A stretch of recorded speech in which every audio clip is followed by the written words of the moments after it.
My name is Tyler Kowalski. I am the senior admissions counselor within the graduate school here at Vanderbilt University. And today we're going to be talking about what I'm sure is probably the biggest question you guys have in terms of whether or not to come to Vanderbilt, and that's housing in Nashville life. Nashville is an absolutely wonderful place to live. I've lived here since 2020 myself, having lived in the South for a few years before that, being originally from upstate New York, and I absolutely love it here. And we'll get into a little bit of everything. So it looks like we have the majority of our expected participants, so we will get rolling. Just to advise you all, we are recording this session, so just be aware of that. And then should you have any further questions after the presentation, please feel free to reach out to me directly or refer to the recording that we posted on our website and on our YouTube. Without further ado, we'll kick it off. Like I said before, my name is Tyler Kowalski. I'm the senior admissions counselor. If y'all need anything at any point, let me know. By all means, please refer to me as Tyler. Mr. Kowalski really makes me feel old, and I'm already bald before 30, so I don't need any more help feeling old. Today, we're going to talk about housing and Nashville life to help you guys determine your situation while you're here and get everything rolling in the right direction so that you have somewhere you feel safe, happy, healthy, and ready to pursue your degree program. So what we'll talk about today, we'll welcome you to Nashville. We'll talk about our location, both in terms of Vanderbilt's location as well as the Nashville area and the Tennessee location. We'll talk about some key stats and numbers as it pertains to Nashville to give you guys a sense of the size of the city, a sense of the resources available. And then we'll talk about a variety of offices. We'll go through Nashville as a city area by area. We'll start with what we determine as walking distance areas, move into biking distance, and move further into driving distance. So for whatever transportation that you'll have on campus, we will have an option that we'll talk about for you. We'll get into the broad view, which is Vanderbilt's official affiliated housing, talk about public transport. Then we'll go over a variety of tips, resources, and answer any sort of questions that you have. As a reminder, if you have any questions, please place them in the chat. I won't be monitoring that during the presentation, but we'll get to them right after. This is a pretty quick presentation with a lot of me reading off of the slides. So we'll have a lot of time at the end for a discussion about whatever y'all need to talk about. First and foremost, let me be, hopefully one of many people to congratulate you on your acceptance to Vanderbilt University. This has been one of the largest cohorts that we've ever received in terms of applications, and we're very excited about the caliber and the potential that you all bring to our programs. And welcome to Nashville. We absolutely hope you join us, and we're very excited for that possibility. Nashville is referred to as Music City, USA, which, if you're like me and you love live music, it's the best place to be. It doesn't matter what time of day, what day of the week, you'll probably be able to walk down a street and find someone playing some live music somewhere. If you go to a local honky tonk, you might see country on the first floor, rock and roll on the second, and an EDM show on the third. And you could, bebop in between all of them, in between maybe grabbing a beverage or riding a mechanical bull or having some fun like that. In terms of our population, we are the 21st largest city in the country with a population just shy of 700,000. And in terms of our median rent, and this is rent as it pertains to the specific city of Nashville, a lot of our students decide to live 15 minutes out or in that range just because of the affordability factor. But your range, depending on size and location, the median is between 1,489 and 1,937. In terms of your average utility bill, if it is not included in your rent, that is roughly $160 a month, inclusive of your gas, electric, Wi-Fi, and things of that nature. Now, when you're looking to move to Nashville and you're a graduate student, we don't know where to go. O'Hare is going to be your best friend, and I know that sounds very familiar, but we're not talking about Chicago. We're talking about the Office of Housing and Residential Experience. Excuse me. This office provides a variety of additional resources for your housing search, from postings of available places to rent to ways that they help aid in the search for a roommate if that's something that you're looking for. And if you need their resources, you can reach out to them at offcampushousing.vanderbilt.edu. On the roommate front, depending on your personal preference, it is usually a good idea to consider getting a roommate, just as a measure to help keep costs down, but also from the social aspect, it helps provide you some of that community so that you can interact with people both in and outside of your program. Prior to us getting into each area of Nashville, I wanted to show you guys a map of the area as it pertains to where Vanderbilt is located. Now, this is Nashville, and you can see that gold V there. We are located pretty much smack dab in the middle of the city. And my favorite part about the entire campus is that we are a 300-acre protected arboretum smack dab in the middle of the city. So once you're on our campus, if you're walking from wherever you are, if you're parking on campus, if you're taking public transport, once you get onto campus, it's very serene, it's very quiet, it's very beautiful, and we very much work dedicatedly to keep it that way. All of these areas we will discuss for the most part, and it kind of gives you a sense of where a lot of our students decide to hang out, where there's things to do, all that good stuff. So if you ever are looking up things on Reddit or on the internet and it says, oh, I've tried this great restaurant in the Gulch or East Nashville or Germantown, this map will be a really good reference point for you. If you Google Nashville map, you'll generally find something like this. And so it's a really good idea, especially if you come here, to explore. If you haven't been in Sobro, if you haven't gone down to WeHo or 8th Ave or anything like that, make sure that you're getting out there and making the most of the city. What we're going to do now is discuss all of the areas that our students generally hang out, live, with things to do, places to eat, places to stay, all of that. And the way we have this broken down is we've got walking distance areas. So that those are less than 1 mile from campus, which are easily walkable for those of you who might be coming without a car or not wanting to deal with transport. Walking distance less than 1 mile. So the top attractions in this area, what we call West End, which is the closest to campus, would be the Parthenon, Centennial Park, Three Brothers, the Vanderbilt University Bookstore, the Graduate Hotel, and White Limousine. Beyond that, there's a lot of food options. There's a lot of coffee shops. And there's just quite a lot to do, particularly in this region, especially if you like to walk outside and be in this beautiful area. If you're looking to live in the West End area, our students traditionally recommend the following housing options: Ackland West End, West End Living, the Grove Richland Apartments, Bristol West End, Mayfair West End, and the West End Village.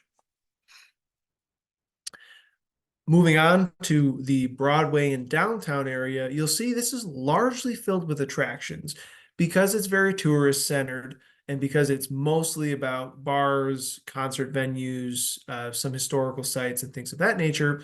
There's not a lot of living spaces on here, but it's important to know the area because being in such a destination city, it's common that you'll get visitors and people wanting to hang out. And so this is where people tend to go, especially when they're bringing people to show them Nashville. So in this area, you've got the Ryman Auditorium, you've got Broadway with all of the bars, restaurants, and things to do. You've got Fifth and Broadway, which provides a variety of shops, eateries, Hattie B's Hot Chicken, a lot of really quintessential Nashville staples. The best thing to do there is to start with hot chicken, and then when you're a little overheated, you head right over to Jenny's Ice Cream. We've got the Bridgestone Arena if you wanted to catch a NHL game, the Country Music Hall of Fame, the famous Goo Goo Chocolate Company, as well as Ascend Amphitheater. So both Ascend and Ryman will host a variety of musical acts, a lot of comedy and things of that nature. Again, this is primarily an activity area, so there are limited housing options or student recommendations on that front because the housing options tend to be prohibitively expensive.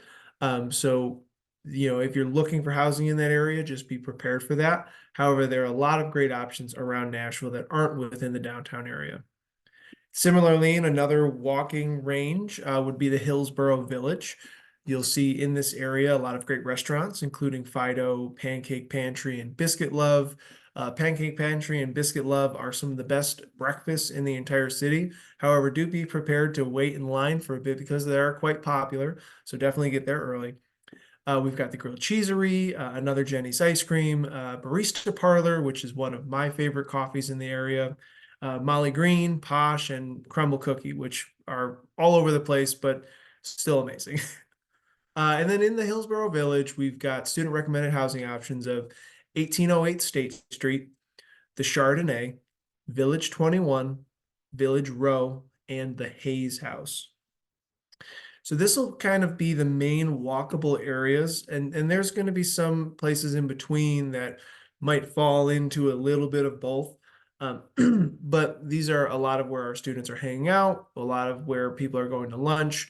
For me, you'll often find me taking walks around these areas on my lunch break, or if I'm chewing on a real, strategic problem or something like that. So it's very, very comfortable, very safe, very welcoming in this region.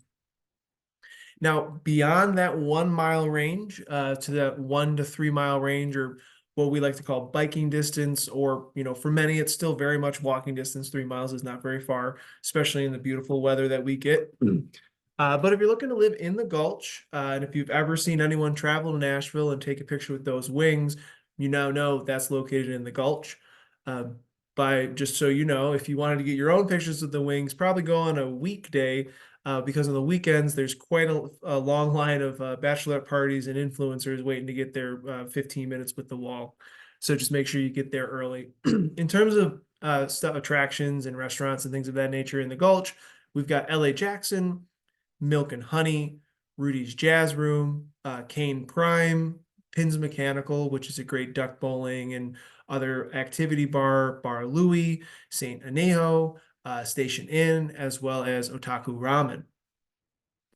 Now, if you're looking to live in the Gulch, which is a great little area, students traditionally recommend Crossroads at the Gulch, 805 Lee, Infinity Lofts, Harlow, and Albion in the Gulch. Continuing on this biking distance area, and you'll see we have a lot of artwork around our city where there's quite a lot of people taking pictures. I think I have a small Rolodex of myself in front of all these murals. In terms of the top attractions, Frothy Monkey, which is another Nashville staple coffee shop. Five Daughters Bakery, which you'll have the best donuts you've ever had in your life. Draper James, Edley's Barbecue, the Buttermilk Ranch, Bar Taco, and like we mentioned earlier, of course, those murals. Living in this 12th South area, we generally see our students recommending 12th and Wedgwood, 12 South Apartments, 12 South Magnolia, and the Chelsea condominiums. As we expand beyond this walking to biking distance, or for a lot of our students, you'll see scooters coming in and around campus. This is what we consider driving distance. So for those of you who are coming with a car or intending to buy one and then come over here, or whatever it might be, we're getting into that short drive range. So now in this 3+ mile, you might have a 10 to 15 minute commute, dependent on traffic, of course. In terms of the top attractions in this area, which is actually where I first moved when I moved to Nashville and had an absolute blast, got the Pharmacy Burger Parlor, Butcher and Bee, Love in Exile, Mas Tacos Por Favor, Hawkers, which is a wonderful Asian fusion restaurant, 5 Points Pizza, which as a New Yorker, it's my favorite pizza in the South. And then we've got Shelby Park, which if you want to go for a jog or a run, go golfing, there's a lot of stuff going on there. In terms of the housing options, beyond a lot of for rent by owners and things of that nature, we have our students recommending Amplify on Main, the Stacks on Main, City View Apartments, and then Clio. So definitely be sure to check that area out, especially if you love coffee and foods, because it's definitely an up and coming area. Beyond East Nashville, we've got the Nations, which again, more artwork because we love a good mural in this city. In terms of the attractions, we've got L&L Market, Soul, Double Dogs, Stocking 51, the 51st Deli, where you'll probably find the best breakfast burrito in the city, the Bare Bones Butcher, the Nation's Bar and Grill, Penne Pazzi for some homemade Italian food. Again, another frothy monkey, as well as Culture and Company. In terms of housing options in the Nation's area, our students tend to recommend Cortland at the Nations, Nations Landing, the Union Apartments, and Knox at Metro Center. Looking at another area, we have Berry Hill. Berry Hill's top attractions consist of Calypso Cafe, Hugh Babies, a Big Machine Distillery and Tavern, Baja Burrito, Juice Bar, Funky Griddle, which is an awesome cook yourself your own breakfast at your table on a griddle restaurant, the Sunflower Cafe, Stay Golden, as well as Cilantro Berry Hill. If you're looking to live in this area, which we find a lot of our students are, and again, if you look, we've got a lot of murals, a lot of artwork going around, which seems to be a common thread throughout this city. We see our students traditionally looking at 2300 at Berry Hill, 8th and Berry Apartments, the Bransford House Apartments, and then Gale Lofts Apartments. Excuse me. And then finally, looking at one of our most popular areas in which students are deciding to live, which is Bellevue, which represents, depending on time of day, roughly a 15 to 20-minute commute to campus. The top attractions in this area, beyond great shopping, a movie theater, really anything you could possibly want, be Voodoo Gumbo, Cancun, Jonathan's Grill, the Corner Pub, a classic PDK Southern Kitchen and Pantry, as well as the Loveless Cafe. Living in this area, there are quite a few options, but some of the ones that we see our students recommending are 865 Bellevue Apartments, the Lakes Bellevue, Windchase Bellevue, and the Sawyer at 1 Bellevue. If you're looking to stay closer to campus, there is Vanderbilt officially affiliated housing at the Broadview. This is our only affiliated housing option within walking distance of campus, dependent on the rooms, which start at just below 300 square foot for singles and then go up beyond that for doubles.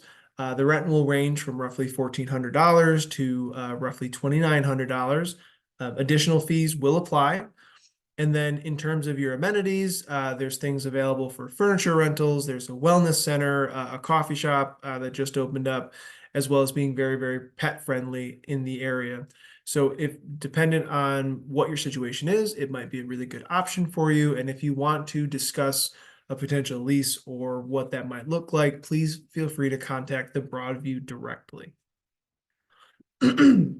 Now, while you're on campus, there are a variety of transportation things that you should keep in mind. So first and foremost, all VU affiliated faculty, staff, and students can ride WeGo, which is our local bus, regional bus, and Star Train for completely free. So make sure that as of right now, you'll need to provide a physical ID card, which you can get at the Commodore Card office. But ideally for this fall, we are transitioning to a fully card-free system on that regard. So make sure that you have your ID ready, particularly if you're staying closer to campus. VU Transportation and Mobility website will be your best friend in terms of other transportation options. So please feel free to visit them directly should you have any questions. And then we also have parking available on campus. There are a variety of parking options from pay once daily rate to pay hourly rate, as well as a variety of annual passes for students, faculty, and staff to park in specific lots around campus. Traditionally, there's not a huge problem parking on campus. However, some of our more popular lots, you might want to get there a little bit early, given the amount of students that we have coming in. Our transportation and parking departments have also put together a lot of sustainability measures. So for instance, if you decide to carpool or commute via bike or walking to campus or taking public transit, every time that you log one of those, you receive compensation from the parking office over time. I believe it's $1 or $2 every time you use it, but if that's something that you're using every day or the few days you're coming to campus for your program, that can add up over time, and especially in graduate school, every dollar helps. So definitely keep that in mind. If you have any questions in terms of other resources for where to go for help, just as a reminder, you can visit the Vanderbilt O'Hare office, which is the Office of Off-Campus Housing and that can be accessed at offcampushousing.vanderbilt.edu. If you have any questions in terms of the WeGo public transport, in terms of the routes, where they line up, what their timeline looks like, you can visit wegotransit.com. That is a very, very good idea to look at where your apartments might line up versus bus stops or anything like that if you intend to use public transport. If you have any questions on the transport and mobility side of things, you can visit vanderbilt.edu/movevu/transportations-options. And then if you have any questions related to your parking permit, parking options, please contact parking@vanderbilt.edu. And above all else, as we're transitioning from this application and admission period, your academic department administration will be your best friends for a lot of these questions, either connecting you with housing resources, connecting you with graduate students that can share their stories, or even potentially connecting you with incoming cohort members in terms of roommates. The hardest part of all of this process is just the overwhelming amount of questions that you likely have, particularly for those of you who are moving from far away or might not be very familiar with the area. So make sure you're pulling on all of these resources throughout this process so that you can find the best place for you, find one that makes fiscal sense, and then find one that you're going to be happy and able to do your best work at. So without further ado, looks like we just took about 20 some odd minutes and we have plenty of time for questions. So thank you guys for your time. Let me go ahead and stop the share. Now, let's check the chat real quick. All right, so we have one question in the chat. I'll go ahead and read it out for everyone. And then if you have more questions, please feel free to raise your hand. Just chime in, put them in the chat, really whatever works. So our first question is, what would you say the most important factors when looking for housing are? So things to consider like central heating, air conditioning, year of construction, etc. I think the number one thing that you need to figure out would be the transportation side of things. So if you're coming with a car, that really opens things up. But if you're not, it's considering, where's my access to public transport? Am I in a walking distance area? And then beyond that, you'll just want to make sure that you understand what utilities and amenities are coming with it. Right now, a lot of our places are providing, water or trash or Wi-Fi as part of the rent. So when you're making that calculation, figure out what you're looking at is included, and then figure out what you would need to fund on your own, and then work on that as a budget. Overall, the biggest concern that comes into play with housing is just the fiscal side of things. So making sure that you can, have a good sense of what you're actually going to be spending. In terms of, we have another question, which is, do you know what the areas have the highest student satisfaction rating? That's a pretty hard question to answer because there's students who absolutely love everywhere that they have. There's students that lived one place, hated it, lived another place, loved it, lived another place, hated that one. It really comes down to what you're looking for. So for instance, if you are a very artsy person, if you love walking around and grabbing a bite to eat or something like that, maybe East Nashville, or maybe you like the idea of being a little bit further away from city life and, you want your space, you don't mind a 15-20 minute drive and like to be able to get away, then maybe you want to look for Bellevue. So I would say that satisfaction it's really based on what you're looking for. And the first thing to determine there is, okay, do you want the hustle and bustle of the 21st largest city in the country, or do you want to kind of push that out a little bit? The next question would be, how would you rate the neighborhoods around Vanderbilt in terms of safety? Personally, I would say that we are generally a very safe campus. If you walk around campus, if you walk around the areas, it's very, very common to see people, both young men and young women, by themselves jogging throughout the day, in the evening, at night. It is a city, just like any city in the country. There will be either isolated crime incidents or particular areas of higher crime, and that's to be expected. However, around campus, it's traditionally very safe. And then beyond that, this is the third university I've worked for, and this is by far the most communicative safety department on campus that I've ever been around. So if there's anything happening within a few blocks of campus, it could be one car break-in. The entire campus is made aware of the location, made aware of the timing, so that we can make safe decisions about what to avoid. So overall, I would say incredibly safe, and especially Nashville as a city, I would say safe as well. So, and then looking at our next question, what is the best time or month to look for housing? Currently, most options seem to be for lease over the summer. Now, that is part of the stressful aspect of housing, because it is a very short turnaround time, especially in a larger city like this where people are moving constantly. I would say, you're probably looking at signing a lease 1 to 2 months prior to enrollment.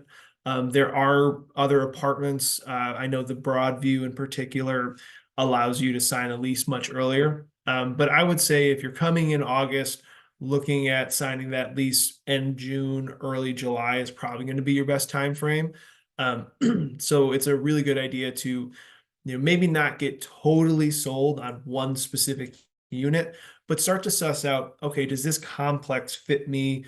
Does this area fit me? And then as you're doing that, as you narrow down those areas, you'll be able to, from a cost perspective, monitor that and then jump on the best deal.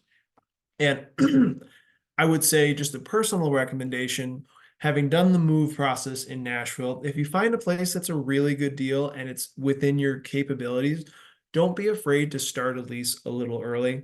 The place that I'm living at now, I've got a phenomenal deal on, but because of the timing, I needed to be in 1 month early, even though I was still in another area. I just kind of ponied up and paid that extra month, because it was such a good deal. But it's just something to consider.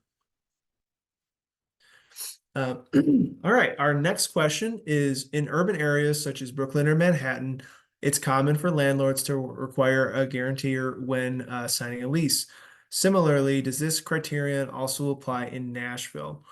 For the most part, there will be certain things that you'll be required to provide. A lot of our landlords in the area, a lot of our apartment complexes will require first month's rent and deposit, as well as proof of income. A lot of them, if you're a student, will require proof of your admission, your stipend amount, and things like that in lieu of actually getting a paycheck or something like that. So overall, that's kind of what you're looking at. There will be some one-offs that require more, beyond like your credit check and things like that. But overall, you won't need like a co-signer for the vast majority of places, I would say. All right, on to the next one. And guys, great questions. Keep them coming. I would like to ask if there is a recommended website for renting a house. Now, that one's a bit harder to answer because there are so many different services. Starting with the O'Hare office on our campus is a really good place to start, just because they have a marketplace.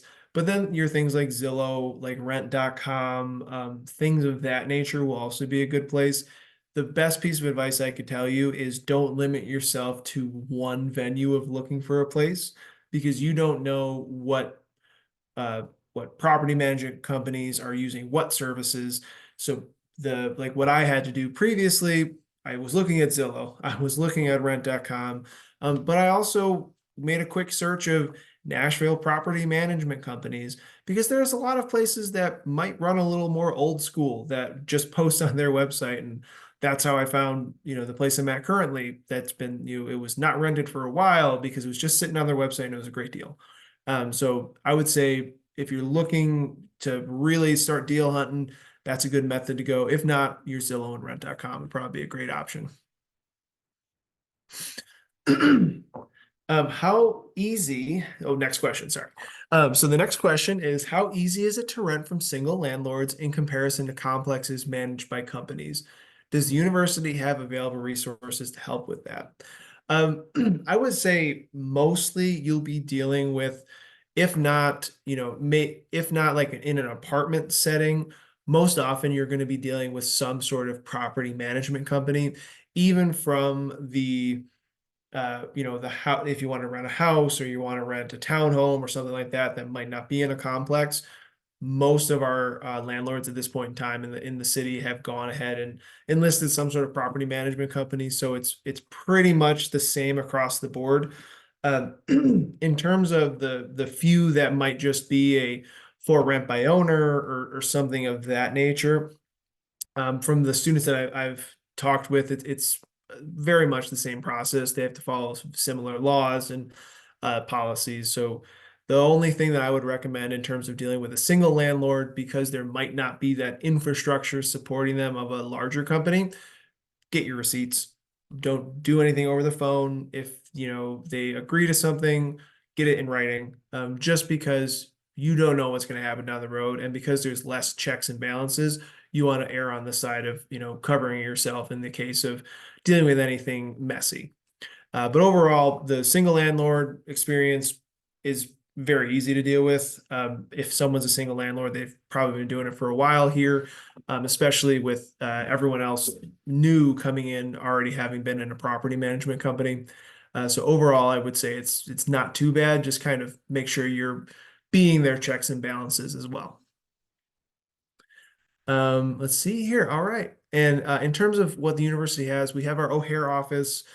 Students are also provided the Launching Student Success Stipend, which is $2,000 paid out at the start, at the end of July prior to their program starting. So that can help with things like down payments or maybe your first month's rent or things like, or just moving expenses. Like you got to get a couch, you might want to buy a TV.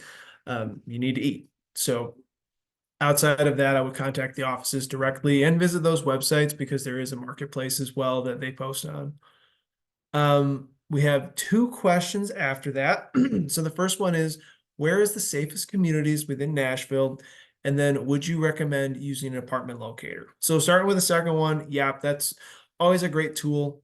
Even if you don't end up renting using that apartment locator, it'll show you what the trends are. You'll be able to see, oh, there's a lot of availability in this region versus this region, or prices have gone up here. So using an apartment locator is a great tool. It's also a great place to start. And then the safest communities in Nashville, I would say largely they're all very safe.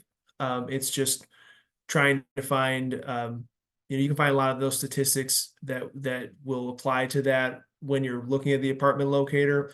It's more so just making sure you're in, particular areas within particular areas. I know that sounds crazy, but looking at what that looks like when you're looking at your Zillows and you're looking at your rent.coms, you'll see reported crime statistics. You'll see anything like that. Overall, anything that we mentioned today, being that they're very student centric, would be probably your most safe. But beyond that, I've lived all over the city. I've lived east, I've lived south, I've lived north.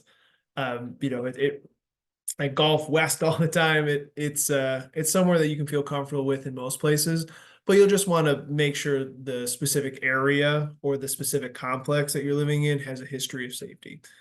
So I know that's kind of a half answer, but it's really determinate. It is a city. It's really determinate.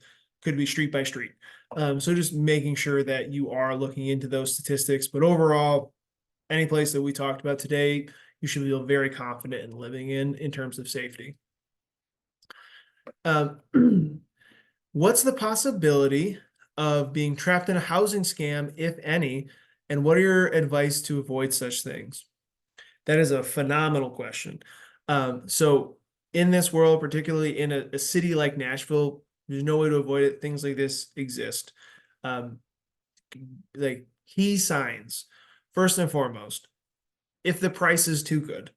If you're looking at an area where everywhere else is asking for 1,600 and this place is $800 and looks a lot nicer, okay, that might be a scam. If there's anything that requires you to pay, exorbitant fees just to apply or, to pay to tour, that's probably a scam. Or really anything that seems fishy. If someone wants you, texts you and wants your social security number, or if they want crazy deposits based on the rent. If you're looking at a place that's a $1,200 monthly rent and they randomly want $4,000 in terms of an initial deposit, again, a bit fishy. And then if there's no sort of contact information or things like that, that's another one. But by and large, it's just if the price seems too good, it's probably too good. So pay attention to that. But when you're looking, you'll really be able to tell from the quality of the posts, especially from the pictures. And so don't be afraid to get someone on the phone. Don't be afraid to ask for a picture with something in it, the date, a newspaper, or something like that, if you're really concerned. Above all else, looking at property management companies will help you avoid some of these scams. But that is a very good question. Thank you for asking that. And then next question is, I remember someone mentioned a $2,000 moving stipend at interviews. Is this real? Yes. So for PhD students, if there's any master students here, unfortunately, this does not apply to you. But for incoming PhD students, you receive a $2,000 moving stipend, or what's called a launching student success stipend, prior to the start of your program. Now, in order to receive this, obviously you need to accept, but you will also need to work with your program to make sure they have all of your onboarding completed, as well as your direct deposit set up before this can go into place. For any of our international students, you must have an American bank account and be in the country to be eligible for this. So if you aren't in the country prior to when this is dispersed, it will go into your first stipend check. Traditionally speaking, as long as you have your onboarding and direct deposit set up before the payroll deadline, you should get this at the end of July. That payroll deadline is usually the 18th or 19th of a month, whichever day falls on the end of the week or closest to it. So just keeping that in mind, that if you accept and you get an email that says, hey, we need your, XYZ info and everything like that, get that done early so you get paid early. If for whatever reason you do not get your stuff set up until after the payroll deadline, be that domestic or international students, that will then go to your first paycheck under the stipend. So you just receive a nice first paycheck. But yes, it does exist. All right, guys, take a sip of my coffee here.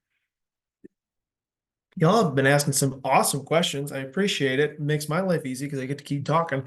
Any other questions that you guys have about Nashville, about housing, about really anything like that? Also, I do work in admissions, so if you have any general questions, I'd be happy to answer them. We also host a variety of other sessions for student success and EDI and things of that nature. So be sure to check out those recordings. Anything else? Mhm. All right, give another 30 seconds. And if anyone's typing the question, I'll let you finish. Well, that's in progress. Hopefully, guys, just as a reminder of my sincere congratulations for being accepted into Vanderbilt University. Like I said, this year we received thousands of high quality applicants. And then just getting into this institution is a big deal. And with that acceptance, we're telling you that we see you truly as a leader in your field and a leader amongst your peers. And we're very excited for you to join our scholarly community. Okay, boom, we got two more questions. So, how reliable is WeGo? I would say generally it's fairly reliable. Now, it'll be things that you'll want to check on for, even down to specific bus stops or specific routes. But I know largely within the closest to campus communities, those walking distance, those biking distances, it's very reliable. I know I've got several coworkers who utilize it to the point where I've got one that I need to meet with all the time, and I know every meeting needs to end by 3:30 because that bus is going to be here at 3:45 and he's got to get on it. So we just want to make sure that he's available for that. So yes, overall, very, very reliable. And then just make sure you're planning out your routes. And then the last question we have here is what is the breakage in terms of diversity on campus for graduate students? Well, if you visit our Office of EDI website, you'll see the breakout of our undergraduate population. And it's largely going to be the same. However, the biggest difference between our undergraduate and graduate population, which both make up roughly half of the campus, is that our graduate population is a little bit more international. So our undergraduate population, I believe, is 10 or 11% international student, and then we're going to be higher than that in terms of the grad side of things. But outside of that, it's a I would say it's a pretty diverse campus. We have a variety of representation in terms of backgrounds of students, in terms of all types of diversity characteristics, as well as we offer a variety of identity centers and affinity groups and student programming to build that community both within specific identities but also within Vanderbilt as a whole. So overall, we bring in a lot of different types of people from all across the world, all across walks of life, backgrounds, beliefs, anything like that. So in terms of diversity in campus, I would say it's very diverse. All right, y'all. Any other questions? Mhm. All right, cool. Well, guys, it was an absolute pleasure to talk with you today. You had some phenomenal questions, which truly I do appreciate. As a reminder, if you need anything, I'm going to put my email in the chat. Um, So please feel free to contact me with anything that you might need. As a reminder, your academic department, especially at this point in time, as you're transitioning to potential enrollment, hopeful enrollment, will be your best resources. So feel free to reach out to them as well. And then I guess without further ado, thank you all for your time. I hope you have a wonderful weekend, get some much deserved rest. And if you need anything, just let me know. Have a good one.